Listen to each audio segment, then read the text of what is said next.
In 2013, we had tickets to the British Museum Pompeii exhibition, but it was so hot and stuffy and impossibly overcrowded inside, we left after a few minutes and retreated to our hotel in the business district.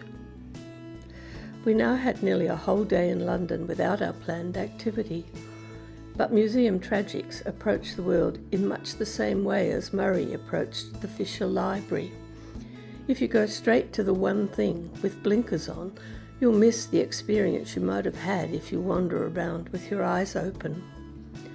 So I went for a rambling walk and discovered that the business district, the 1 square mile city of London, ignored by most tourists, has so much to offer you could spend a lifetime unravelling its treasures.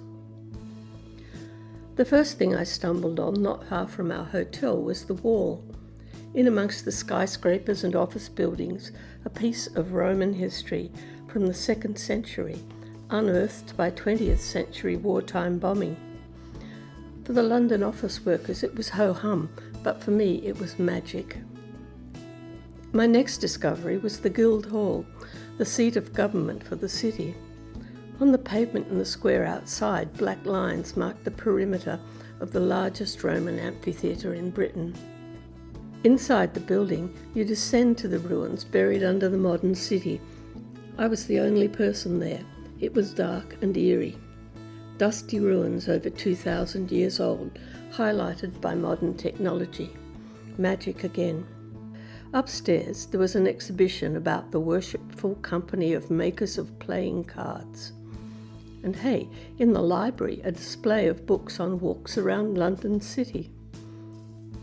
You could spend a whole day just in the Guildhall, but I finished my tour with a visit to the magnificent collection of the Worshipful Company of Clockmasters, the oldest collection of clocks and watches in the world, and headed outside again.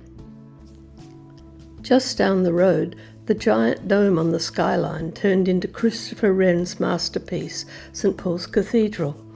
I popped inside for a look and spent a restful few minutes in the shade in the cathedral gardens.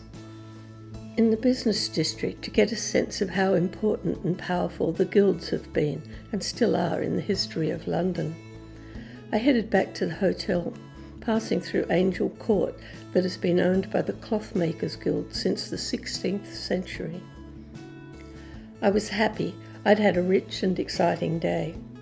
Happenstance just happens if you let it.